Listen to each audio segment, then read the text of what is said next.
मैं अभी हूँ जापान के टोक्यो सिटी के यूनो मेट्रो स्टेशन में।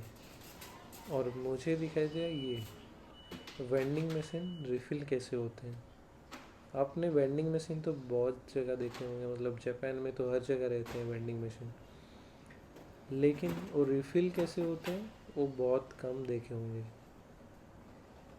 तो इसके अंदर वही बाहर जो डिस्प्ले होते हैं उसके अंदर बॉक्स टाइप के रहते हैं, उस पर रिफ़िल करते हैं, फिर उसको लॉक करते हैं।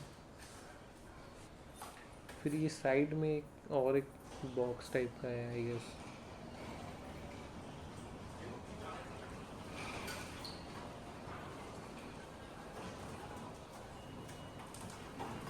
हाँ, इसमें जो खाली बोतल्स रहते हैं ना वो रहते हैं।